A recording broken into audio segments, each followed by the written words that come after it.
السلام عليكم ورحمة الله وبركاته. إن الحمد لله نحمده ونستعينه ونستغفره ونعوذ بالله من شرور أنفسنا ومن سيئات أعمالنا. من يهده الله فلا مضل له ومن يضلل فلا هادي له. وأشهد أن لا إله إلا الله وحده لا شريك له وأشهد أن محمدا عبده ورسوله. أما بعد. அன்புள்ள சகோதரிகளே அதாவது உடன் பிறந்த சகோதரர்கள் என்கின்ற தலைப்பில் நம்ம அந்த சகோதரத்துவ வாஞ்சை சம்பந்தமாக அதனுடைய சட்டங்கள் சம்பந்தமாக பார்த்து வருகிறோம். அதில் நம்ம தெரிந்து கொள்ள வேண்டிய இந்த பகுதியில் மூத்த சகோதரர் அப்படி என்ற வகுப்பு இதில் நம்ம சுருக்கமாக நம்ம பார்த்தோம்னு சொன்னால், ஒரு மூத்த சகோதரர் புரிந்து கொள்ள வேண்டிய விஷயங்கள் என்று சில விஷயங்களை சொல்லுகிறோம். அதே போல அந்த சகோதரருடைய அந்த பொறுப்புணர்வு என்பது ஃபித்ராவுடையது, மார்க்கம் அதை வலியுறுத்து என்று சொல்லுகிறோம். சட்ட ரீதியாக எல்லா சகோதரர்களும் சமம் அப்படி என்ற பகுதியை சொல்லுகிறோம். அதுபோல அந்த சகோதரர் தவிர்க்க வேண்டிய முக்கியமான விஷயங்கள், லா நுரீது மின்கும் ஜஸாஅம் வலா ஷுக்கூர், அவருக்கு பாதிப்பு வரும், அந்த உணர்வு வரும், அந்த வேதனைகள் அவர் பொறுக்க வேண்டிய கட்டங்கள் வந்தே ஆகும். ஏன்னா பல நேரங்களில் எப்படி நம்ம தந்தையை புரிந்து கொள்ளவில்லையோ, பல நேரங்களில் மௌத்துக்கு பின்னால பல இடங்கள்ல தந்தையை நம்ம புரிந்து கொள்கிறோமோ, அதுபோல அந்த சகோதரருடைய உணர்வு எல்லாரும் ஒரே டைம்ல புரிந்து கொள்ள சந்தர்ப்பம் இல்லை. அது பக்கத்தில் உள்ள சகோதரன் மிக சிறப்பாக புரிஞ்சு கொள்வான், அடுத்த சகோதரன் மிக சிறப்பாக புரிஞ்சு கொள்வான், அதுக்கு அடுத்த சகோதரன் அந்த அளவில் புரிஞ்சு கொள்வான். ஏன்னா அந்த சூழ்நிலை யார் பக்கத்தில் இருந்தாரோ, யார் அந்த கஷ்டங்களை கண்டாரோ அவர் புரிந்து கொள்வார். இன்னும் சொல்ல போனா முழுமையாக புரிஞ்சு கொள்ள யாருக்கு சந்தர்ப்பம் இல்லை. ஒரு கணவனுடைய கஷ்டங்களையே மனைவியால முழுமையாக புரிஞ்சு கொள்ளலாம் இருக்கு.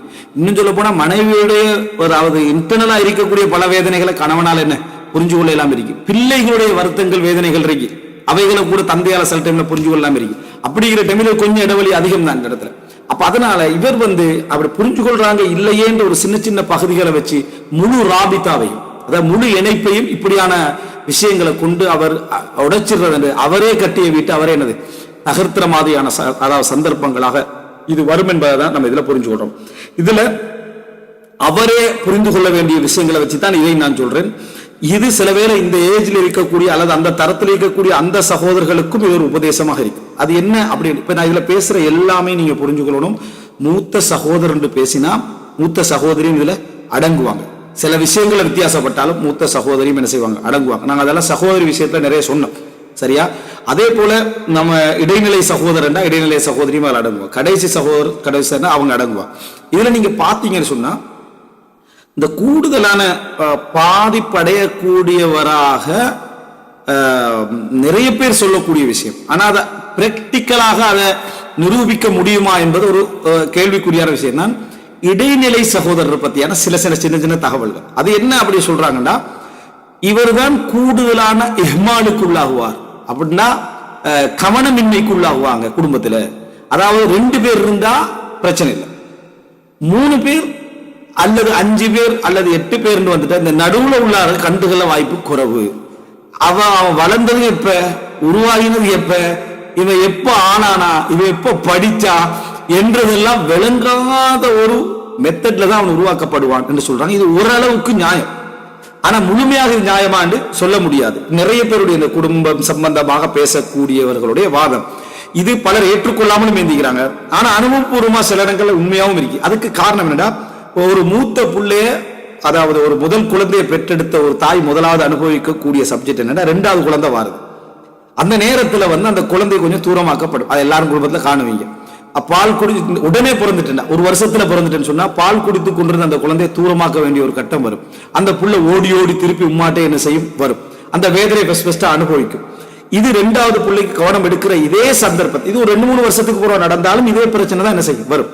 திடீர்னு ஒரு 3வது புள்ள வந்துட்டு அப்படின்னா இந்த 2வது இடையில பிறந்தவனுக்கான கவனம் மிகவுமே குறைவு. ஏன்னா மூத்தவன் என்றதுனால கொண்டாடப்பட்டிருப்பான், கொண்டாடி மிகவும் கவனங்களும் அங்க கொடுக்கப்பட்டிருக்கும்.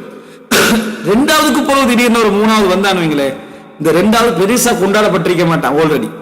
அதே நேரம் அவசரமா இன்னொரு வந்ததுனால இந்த பிரிவு முதலாவது நபரை பிரிஞ்சதுடைய வழி அளவுக்கு இதுல என்ன செய்யாது இருக்கு. அதே அனுபவத்தை கடந்துதான் அந்த இடத்துக்கு வந்திருக்கு.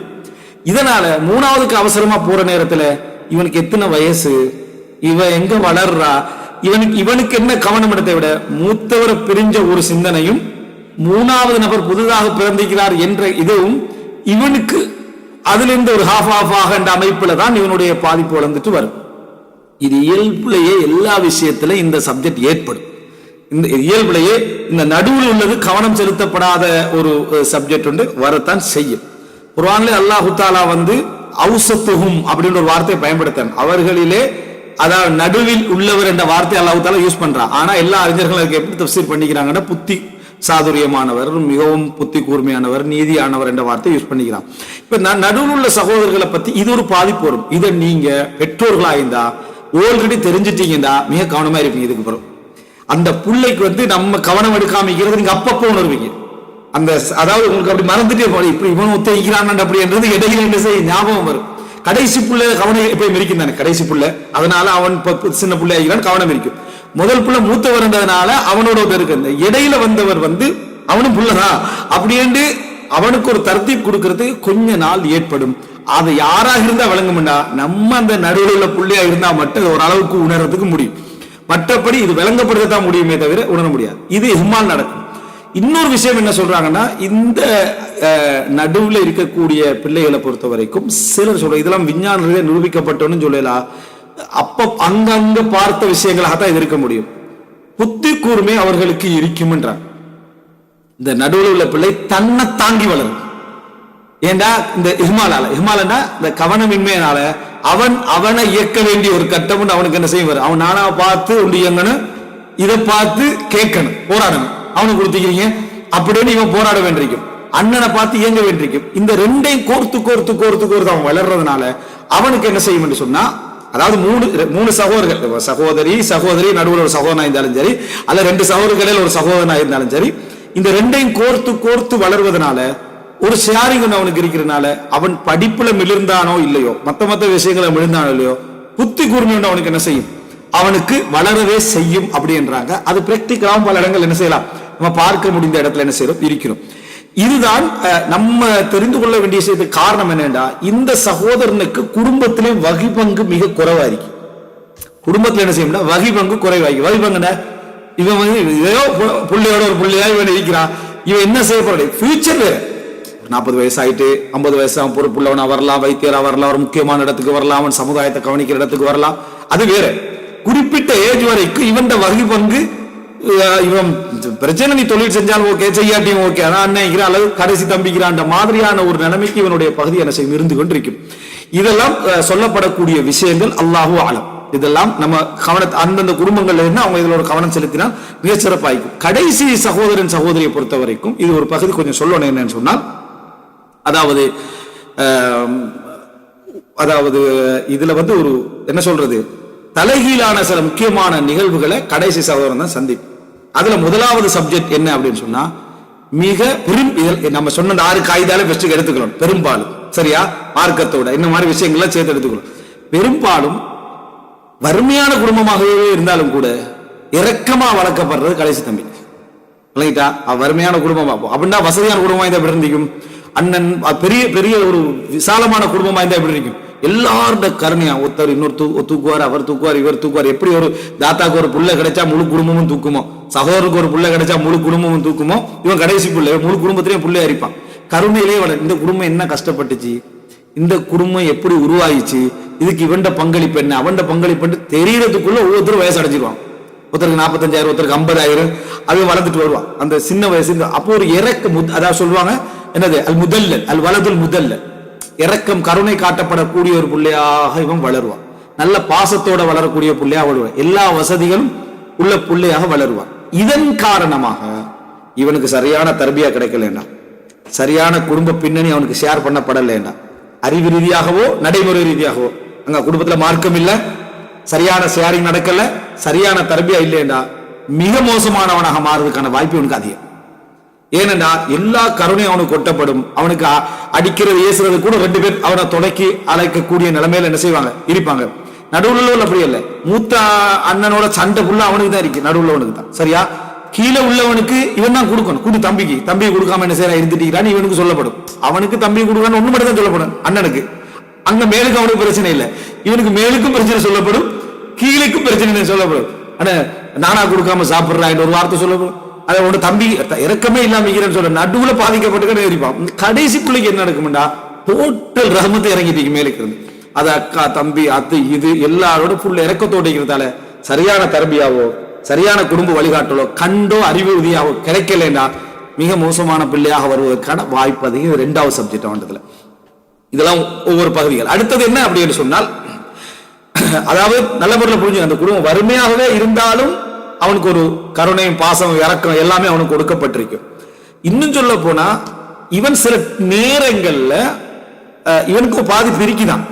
அது என்ன பாதிப்பு அப்படின்னு சொன்னா, நிறைய சகோதரர்கள் இருக்கிறதுனால என்னது இன்னும் நானாவே சாப்பிடல, இன்னும் தம்பியே சாப்பிடல, இன்னும் தாத்தா சாப்பிடல, வெயிட் பண்ணு, நீ அதுக்கு அவசரப்படுற என்று கடைசி பங்கு எல்லாம் பிரிச்சு முடிஞ்சு கடைசியா எனக்கு தான் அபூ ஹுரைரா இருந்தாங்க, எல்லாருக்கும் ரசூலா பாலை கொடுத்து கடைசி எனக்கு தான் வரும்போது மிஞ்சுமாண்டு இந்த லெவல்ல அவர் என்ன செய்வாரு இருந்துகிட்டு இருப்பாரு. இந்த ஒரு பிரச்சனை அவருக்கு இருக்குது. இந்த ஒரு சந்தர்ப்பத்தை இவன் அணுகிறதுக்கான வாய்ப்பு இருக்குது. எல்லா விஷயத்திலும் ஒரு அதாவது அவர்களுடைய கவனிப்புகளே இருந்தாலும் சில நேரங்கள்ல இவனுக்கு ஒரு தபாயுக்கு ஒரு நெருக்கடியும் இருக்க வாய்ப்புள்ள பிள்ளையாக இவன் வளருவான்.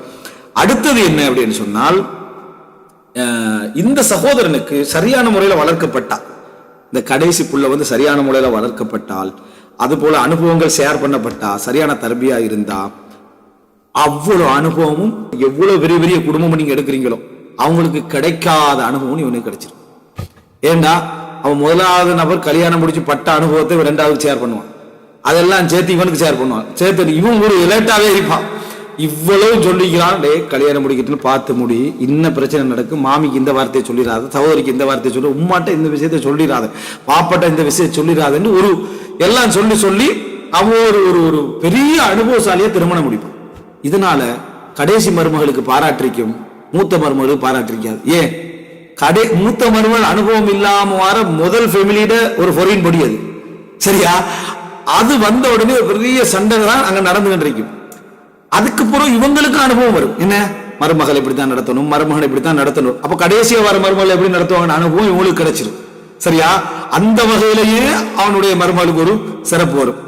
ஆனா சொல்லப்போன ரெண்டு பேரும் ஒரு வேளை உண்டாவும் வைக்க வாய்ப்பு இருக்கு, சரியா? ஆனா முதல் அனுபவத்தின் காரணமாக அது ஒரு டேஞ்சரான ஒரு சப்ஜெக்ட், இவனுக்கு ஒரு ரஹ்மத்தாக அமையக்கூடிய வாய்ப்பு இருக்கு. இன்னொரு வகையில சொல்ல போனா அந்த பெண்ணுக்கு, சரியா, இவன் புதுசு தானே, அதாவது முதலாவது திருமணம் முடிக்கிறது, அப்ப முடிக்கிற டைம்ல இவனுக்கு அந்த அனுபவம் இல்லாம இருந்திருக்கும். ஆனா கடைசியை பொறுத்த வரைக்கும் மூத்தவனுடைய அனுபவம் அப்படியே அவனுக்கு ஷேர் பண்ணி வந்திருக்கும். அவளுக்கும் ஓரளவு நல்ல ஒரு மனைவியாக அமைஞ்சிட்டா பிளஸுக்கு மேல டபுள் பிளஸ் அதான் அமைஞ்சிடும். பாத்தியா, உனக்கு அமைஞ்சது எப்படி இருக்கு, இவளுக்கு அமைஞ்சது எப்படி இருக்குன்னு கேட்கிற டைம்ல சபரா போக வேண்டிய கட்டங்கள் என்ன செய்வாரு? ஏண்டா வாழ்க்கையில ஒரு அளவுக்கு தான் விளங்கப்படுத்தலாம், மற்றது எல்லாமே புரிந்துணர்வு பொறுமையும் என்று போறதுதான். விளங்கப்படுத்தினா ஏத்துக்கொள்ள போறதும் இல்லை. ஏண்டா சில கேள்விகளுக்கு பதில் சொல்லக்கூட கேள்வி மாதிரி பேத்தி, சரியா? நம்ம பதிலுக்கு ரெடி ஆயிட்டு போயிட்டா கேள்வியை மாத்திடுவான். என்னடா கேள்வி மாதிரி, காலம் மாறக்கூட கேள்வி மாதிரி. நீ எவ்வளவு பதில ரெடி பண்ணினாலும் ஒரே சோதனையா இருக்கும். இவனுக்கு அதே சோதனை, அவனுக்கு அதே சோதனையா இருக்கும். ஆனா ஒரு 10 வருஷம் பிந்தி ஏற்பட்டதுனால இவன் என்ன நினைப்பான்டா, இவர் வேற மாதிரி அணுகினத்தாலதான் இந்த சோதனை அவருக்கு வந்தீங்க, நான் இது எனக்கு அதுக்கு காரணம், இந்த காரணம். ரெண்டு பேரும் ஒரே பாதிப்பு, ஒரே சப்ஜெக்ட் அடைஞ்சிருப்பாங்க, ஆனா இவனுக்கு வேற விளக்கம் எடுத்திருப்பான். அவருக்கு சோதனை வந்ததுக்கு காரணம் அது அவர் தான் பிள்ளை, எனக்கு ஏதோ நான் சரியா நடத்தும் சோதனை வந்திருக்கேன். ஒரே சோதனைக்கே வேற காரணங்கள் சொல்லக்கூட எப்படி விளங்கப்படுத்துறது? எனக்கு உனக்கு வந்தா தெரியும்னு சொல்லியிருப்போம், அவனுக்கு வந்திருக்கும், ஆனா வந்ததுக்கு வேற காரணம் சொல்லுவோம். அப்ப எப்படி நம்ம ஒருத்தனுக்கு உணர்த்த முடியும்? உணர்த்த முடியாது. அதனால சபர் மிகச் சிறந்தது. இதுல இப்ப பாத்தீங்கன்னா கடைசி பிள்ளையை பொறுத்த வரைக்கும் இந்த அனுபவங்கள்லாம் ஷேர் பண்ணி வந்தா அவன் சில பொழுது இந்த இடத்துக்கு. அடுத்ததாக மூத்த சகோதரனை சிறப்பா புரிஞ்சு கொள்ற இடத்துக்கு கடைசி சகோதரன் வருவான். மூத்த சகோதரனை சிறப்பா புரிஞ்சு கொள்ற இடத்துக்கு கடைசி சகோதரன் வருவான். எப்ப வருவான்? நான் சொன்ன மாதிரி சரியான தரபியாம் சரியான அனுபவங்களும் ஷேர் பண்ணப்பட்ட ஒரு இடத்துல வளர்ந்தாண்டா எல்லாரை விட கடைசி சகோதரன் மூத்த சகோதரனை புரிஞ்சு கொள்ளக்கூடிய சூழ்நிலை வரலாம் அப்படின்னு. அடுத்தது, அதாவது இறுதி, அதுல ஒரு இன்னொரு முக்கியமான இறுதி பகுதி அப்படி என்னன்னு சொன்னா, இந்த கடைசி சகோதரனை பொறுத்த வரைக்கும் ஒரு போராட்டத்தை சந்திப்போம். அது என்னன்னா, நான் தாய், நான் தந்தை. தந்தை பொறுத்த வரைக்கும் கொஞ்சம் சபை எழுந்துருவாரு. நான் தாய் என்ற பதவி எஞ்சிக்கிறது அவன்லதான். ஒரு தாய்க்கு நான் தாய் என்ற பதவி யாரில் எஞ்சிக்கிறது? அவன்லதான். ஏன்னா மற்றவங்களுக்கு எல்லாம் மனைவிமார் வந்துட்டாங்க, கணவன்மார் வந்துட்டாங்க, அவங்களோட வேலையை பார்த்துட்டு இருக்கிறாங்க. இனி நீங்க அந்த குடும்பத்துல பார்க்கலாம், எல்லாரும் கூடுவாங்க, வருவாங்க, போவாங்க, பேசுவாங்க. ஆனா தாய் யாருக்காக எதிரிப்பான்னா அந்த கடைசி பிள்ளைக்காக எதிரிப்பான். அவன் ட்ரெஸ் கழுவுறதுல இருந்து, அவனுக்கு சாப்பாடு வைக்கிறதுல இருந்து, அவனோட விஷயங்களை கவனம் எடுக்கிறதுல இருந்து, உம்மாண்டு தான் இருப்பான். எல்லாத்துலயும் உமாவை கூப்பிட்டுக்கிட்டு உமா எடுத்துக்கிட்டே இருப்பான். இவன் போறதென்று அந்த தாய்க்கு முதல் மகன் போற அதே பாரத்தை கொடுக்கும். முதல் மகன் போகல என்ன பாரத்தை காட்டினாங்களோ, ஆனா அனுபவத்தின் காரணமாக சிறவையில் ஓரளவு சபராகலாம் தாய், புரிஞ்சுதானா? ஆனா அந்த பாரத்தை எடுப்பான். ஏன்னா இப்ப இவனை முடிச்சு கொடுத்தால் இவன் வீட்டை விட்டு போகக்கூடாது, வீட்டுக்குள்ளதான் இருக்கணும், வார மருமகளும் வீட்டுக்குள்ளதான் இருக்கணும். ஏனென்றா அந்த பதவி போகுது. அவ உடுப்பெல்லாம் கழுவுறதுக்கு ஒரு பெண் வந்துருவா, அவனோட வீட்டு வேலையை பார்த்துக்கிறதுக்கு ஒரு பெண் வந்துருவா. இதுவரைக்கும் இவன் எழும்பினதே அவனுக்காக, உணவு வச்சது அவனுக்காக, சமைச்சது அவனுக்காக, வாழ்ந்தது அவனுக்காக. டைம்ல இனி நான் சில நேரத்தில் தந்தை மரணிச்சிருந்தான்னு அந்த தாய் எப்படி இருப்பா? அவரோட வாழ்க்கை எதுக்காக போயிருப்போம்? எங்களுக்கு எல்லாம் நோக்கம் இருக்கு, எங்களுக்கு மனைவிக்கு புள்ள எடுக்கி பார்த்துருக்கு, ஒரு தாய் எதுக்காக நிற்கிறான் என்ற அந்த கேள்வியில பேரப்புள்ளைகளோட ஜோயின் எடுத்துக்கொள்வோம். பேரப்புள்ளைகள் எல்லாம் கையில வச்சுக்கொள்வோம், எனக்கு இது பேரப்புள்ளைகள் வேணும், நான் அந்த பிள்ளையை வளர்க்குறேன்னு எடுத்துக்கொள்வோம். அப்படி இல்லாத வரைக்கும் இந்த கடைசி சகோதரன் இருக்கும் வரைக்கும் அவரோட புள்ள. அதனால அந்த திருமணம் நடக்கிற விஷயத்துல சில தாய்மார்களுக்கே தெரியாத பல பிரச்சனைகளை ஏற்படுத்துவான். அவங்களுக்கே தெரியும், அவன் செட்டே ஆக மாட்டால் அவளை முடிச்சு கொடுக்காது, இவன் அந்த ஊர்ல முடிச்சு கொடுக்காது, இந்த இடத்துல முடிச்சு கொடுக்காது. நிறைய பேருக்கு அது விளங்கல. என்ன இவ தாயா இருந்து போட்டு திருமணத்துல இப்படி இடங்கள் செஞ்சுட்டீங்கிறாண்டு, உனக்கு விளங்கல அந்த தாய் என்ன பாடுபடுறா, என்ன வேதனை அடைகிறான்றது உனக்கு விளங்கலன்னு அர்த்தம். இந்த வேதனை தான் பல குடும்பங்கள்ல பெரிய பிரச்சனையா முடியுது. இவர் திருமணம் முடிச்சுட்டான்னு வைங்களேன், இதே புடி இருக்கும் நடுவுல உள்ளவருக்கு கூட கிடைக்காத இதே புடி, ஆக்டோபஸ் கரங்களை கொண்டு பிடிக்கிற ஒரு புடி ஒன்று அங்க இருக்கும். அந்த வார மருமகள் நல்ல முறையில புரிந்து நடக்கக்கூடிய ஒரு மருமகளை எப்படி மூத்த மருமகள் சரியா அமைஞ்சா எப்படி அது பறக்கத்தா இருக்குமோ, ஒரு ஜாபீரான மனை மாதிரி அப்படி பறக்கத்தா இருக்குமோ, அதை மாதிரி ஒருத்தர் அமைஞ்சிட்டான்னு சொன்னா அல்ஹம்துலில்லாஹ் அந்த குடும்பத்துல அது நல்லா போகும். நல்லா போகும்னா 25% கன்ஃபார்ம், அது வேற. ஆனா 75% நல்லா போகும். இல்லைன்னு வைங்க, அந்த கடைசியில வித்தியாசமா அமைஞ்சிட்டா, என் மகனை அநியாயப்படுத்த வந்துட்டா, என் மகனை நாசமாக்க வந்துட்டான்ற ஒரு பிரச்சனை அங்க என்ன செய்யும் உருவாகும். காரணம், அவ வந்த இடத்துல ஒரு உரிமை இழக்கிறா என்பதுதான். அதனால கடைசி பிள்ளை திருமணமே அவனுக்கு பல நேரங்கள்ல போராட்டமாக அமையலாம். அவன் ஒரு விஷயத்தை தீர்மானிக்கிறது. ஏன்னா ஒருத்தரா ரிலீஸ் ஆகிப்பாங்க, ஃபர்ஸ்ட் செகண்ட் தேர்டு எல்லாம் எப்படியோ ஒரு காரணங்களெல்லாம் சொல்லி கொஞ்சம் ரிலீஸ் ஆகிப்பாரு. ரிலீஸ்னா தனித்தனியா வாழ்றதுக்கு போயிருப்பாங்க, தாய் விட்டு போகிற அர்த்தம் இல்லை. கடைசி நபரத்தை பொறுத்த வரைக்கும் என்னன்னா அந்த தாய்க்கு அவன் வேணும் என்ற ஒரு போராட்டம் இருக்கிறதுனால இந்த போராட்டம் சில பொழுது அந்த மருமகளை என்ன செய்யலாம், பாதிக்கலாம், குடும்பத்தை பாதிக்கலாம். அவங்களும் கடைசி பிள்ளையாக இருந்தா கடைசி தானே வர சில டைம்ல வாய்ப்பு இருக்கு, அங்கேயும் ஒரு போராட்டம் ஆயிரும், அங்கேயும் போராட்டம் ஆயிரும். மகனை பறிச்சுட்டு போற மாதிரி ஒரு ஃபீலிங் இவருக்கு வரும், மகளை பறிச்சுட்டு போற மாதிரி ஒரு ஃபீலிங் அங்க வரும். இதுதான் என்னது, அதாவது ஒரு சிக்கல்களாக வரக்கூடிய ஒரு இடத்தை நம்ம அந்த இடத்துல கவனமாக இருக்கணும். இன்னும் அந்த இடத்துல நம்ம பார்க்கிறோம் என்னடா, கடைசி மகன் பாதிக்கப்படக்கூடிய ஒரு இடம் ஒன்று, முழு தாய் தந்தையை பார்க்கக்கூடிய பொறுப்பு அவனுடைய இதுல வர வாய்ப்பு இருக்கு. என்ன காரணம்னா அவன் வீட்டிலே இருந்திருப்பான், இந்த தாய் அவங்கள வெளியே விடுறதுக்கான சந்தர்ப்பங்கள் இல்லாம போயிடும். அப்போ அந்த பொறுப்பு ஃபுல்லா என்ற யாரு உமா பாப்பா பாத்துக்கிறா, கடைசி தம்பி தான் பாத்துக்கிறாரு, கடைசி தங்கச்சி தான் பாத்துக்கிறா. என்ன காரணம், இல்ல அவன் வீட்டுல இருக்கிறதால அவங்கள பார்த்து, வீட்டுல இருக்கிறதால அந்த சூழ்நிலையில அவர் வீட்டுல இருந்தாகணும் என்ற இடத்துக்கு வருது. அப்ப பங்களிப்பாக இவங்க பொருளாதாரமோ அல்லது 1-2 முறை போய் பார்த்துட்டு வாரதோ மட்டும்தான் அங்க என்ன செய்யுது நடந்து கொண்டிருக்கே தவிர வேற எதுவுமே என்ன செய்யல. அங்க நடக்காத ஒரு சோதனை உண்டு, அங்க நம்ம என்ன செய்யலாம் பார்க்கலாம். இந்த சோதனைகள் ஒரு கேள்வி வருது, உமா பாப்பா எங்கட வீட்டுல இருக்கிறாங்க, உமா பாப்பா விடல, அது உமா வாப்பா எங்கட வீட்டுல, ஹஸ்பண்ட் உமா பாப்பா எங்கட வீட்டுல இருக்கிறாங்க, உமா பாப்பா பாக்குறேன்னு சொல்லி அடுத்த சகோதரர்கள் போட்டு 2 கிழமை இங்க உட்கார்ந்துடுறாங்க. சரியா, இது மார்க் அடிப்படையில் உமா பாப்பா பார்ப்பதாக அமையுமா? இதனால உள்ள போராட்டங்கள் என்னென்று மார்க் அடிப்படையில் அது அப்படி அமையாது. உமா பாப்பாவை பார்க்கிற செலவு நீங்க உமா பாப்பா தனியா வச்சு அவங்களுக்கு தனியா ஒரு வீடு இருந்தா உங்களுக்குரிய உரிமை இருக்குது. சகோதரன் வீட்டுல அது இருக்கிற டைம்ல அது சகோதரனுக்கு பாரமாகவும் அந்த மனைவிக்கு பாரமாக பல சூழ்நிலைகள் வரும். எல்லாம் பொதுவான இடத்துல இருக்காது, பல சூழ்நிலை. அவங்களுக்கு சுதந்திரம் இருக்கு, அவங்களோட பிள்ளைகளை வளர்க்கிற சுதந்திரம் இருக்கு, அவர்களுடைய சொந்தக்காரர் வார போற சுதந்திரங்கள் என்ன செய்து இருக்குது. எனவே சட்ட அடிப்படையில எடுத்துக்கொண்டோம் என்று சொன்னா இவங்களுக்கு வேற வழியே இல்லை, இவங்களை சுமக்கணும், கட்டாயம் யாரோ ஒரு சகோதரன் சுமந்து பார்க்கணும், அதை கடைசி தம்பி செய்தாரு. ஆனா உங்களெல்லாம் அதுல சுமந்து வச்சு பார்க்கணும் என்ற கடமை அவனுக்கு என்ன இல்லை. அது அவங்களோட குடும்பத்துடைய அந்த என்ன சொல்றது, அந்த ஒழுங்கு இஃப்திலால் ஆகிறதுக்கு, குறைபாடாகிறதுக்கு அல்லது அவங்களுடைய வாழ்க்கை பாரமாகிறதுக்கு அமைஞ்சிரும். சில தியாகங்கள் செய்யலாம். நம்ம தியாகத்தை பத்தி பேசல, சட்டத்தை பத்தி பேசுறத நான் சொல்ல வரேன். எனவே இந்த அடிப்படையில் நம்ம புரிஞ்சு கொண்டோம்டா கடைசியாக சுமக்க வேண்டிய பல விஷயங்கள் அவனுக்கு வர வாய்ப்பு இருக்கு. இன்னொரு வகையில சொல்ல போனா, தாய் ஒரு மூத்தவன்ட்ட தாங்காத அளவுல கடைசி பிள்ளைகிட்ட தாங்குவான். அப்படின்னா ஒரு மூத்தவர் ஒரு வார்த்தை சொல்லிட்டான்னு வைங்களேன், தாய் அதுல வெட்டிச்சு செதற வாய்ப்பு, என்ன இப்ப எனக்கு பேசிட்டாண்டு ஆனா கடைசி புள்ள அந்த வார்த்தையெல்லாம் அசால்ட்டா சொல்லிக்கிறேன் அம்மாக்கு, அதோடு அவன் அப்படித்தான் பேசிட்டு இருப்பான்னு அந்த தாய் சொல்லுவான்.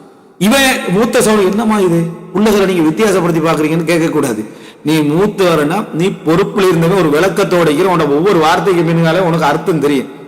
அவன் சின்னவன் பாசத்துல ஒரு நெருக்கத்தோடு வளர்க்கப்பட்டிருப்பான், அல்லது சின்னவன் பாசத்துல ஒரு நெருக்கத்தோடு வளர்க்கப்பட்டிருப்பான். மூத்த மகள் சொன்னா கூட தாய் பொறுத்துக்க மாட்டான்.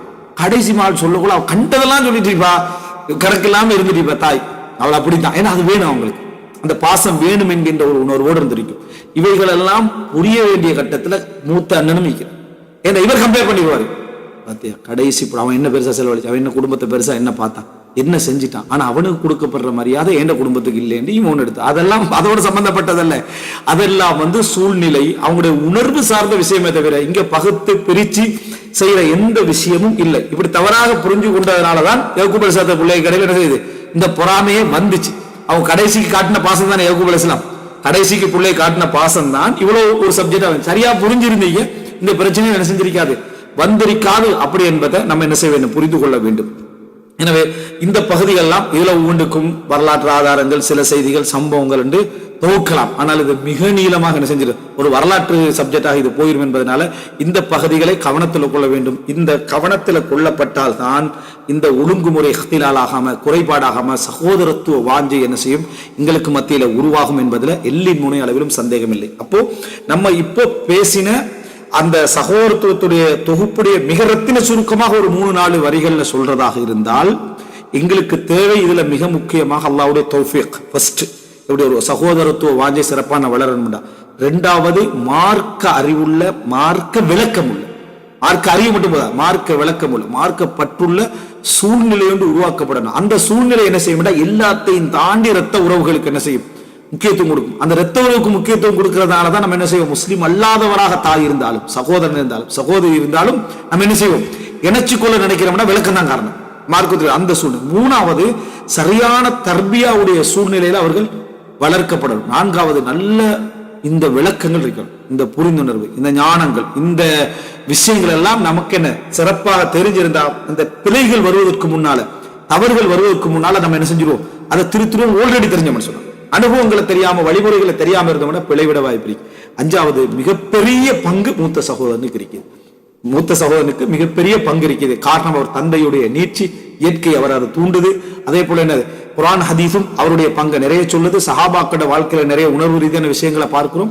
இவருடைய இறுதிக்காலம் மாறாமல் இருக்கணும். நாங்கள் இதுல நிறைய உபதேசங்கள் என்ன செஞ்சோம், அதுல சொன்னோம், அவைகளை கடைபிடிக்கணும். அதே போல அவர் மிக முக்கியமாக கடைபிடிக்க வேண்டிய விஷயம், அவர் மட்டுமல்ல பங்காளர், அனைவருமே பங்காளர். ஒவ்வொரு காலகட்டத்தில் ஒவ்வொருத்தர் அல்லாஹ் தஆலா என்ன செஞ்சிருப்பான், வச்சிருப்பான். இறுதியாக சட்டங்கள்ல எந்த மாற்றமும் இல்லை. சட்டங்கள் என்ன செய்யணும், அது எல்லா சகோதரர்களுக்கும் சமமானது, சொத்துலையும் தான் மற்ற விஷயங்கள சமமானது. வழிபடுதல் என்பது எந்த விதமான கடமை, மூத்தனனுக்கு வழிபட்டாகணும், கட்டுப்பட்டாகணும் எந்த கடமையும் அதுல இல்லை. ஆனால் சில நல்ல விஷயங்களை கட்டுப்பட்டு நடக்கிறது, குடும்பத்தை சிறப்பான முறையில் கொண்டு போறதுக்கு அது இதாக அமையும். பிர்ரை பொறுத்த வரைக்கும், உபகாரம் செய்தல் என்பதை பொறுத்த வரைக்கும் ரசூல் ஸல்லல்லாஹு அலைஹி வஸல்லம் தாய், தந்தை, அதுக்கடுத்த உறவினர், அதுக்கடுத்த உறவினர் அடிப்படையில் நீங்க நன்மை செய்யுங்க என்று ரசூல் ஸல்லல்லாஹு அலைஹி வஸல்லம் சொல்லிக்கிறாங்க. பிர்ரு வாஜிப் அல்ல, சிலா தான் வாஜிப். சேர்ந்து நடத்தல் தான், பகைக்காம சேர்ந்து நடத்தல் தான் வாஜிபே தவிர பிர்ரு அவருக்கு என்ன, அதாவது நன்மை செய்தல், உபகாரம் செய்தல் என்றது வாஜிப் அல்ல என்ற சுருக்கத்தை நம்ம புரிந்து கொள்வோம். அல்லாஹ் ரப்பல் ஆலமீன் இந்த விளக்கங்களை நமக்கு தந்ததன் ஊடாக இந்த விஷயங்களை சிறப்பாக எங்களுடைய குடும்ப உறவுகளை நாங்கள் மெயின்டைன் பண்ணிட்டு போக, அனுசரிச்சுட்டு போக இது உதவியாக இருக்கும்.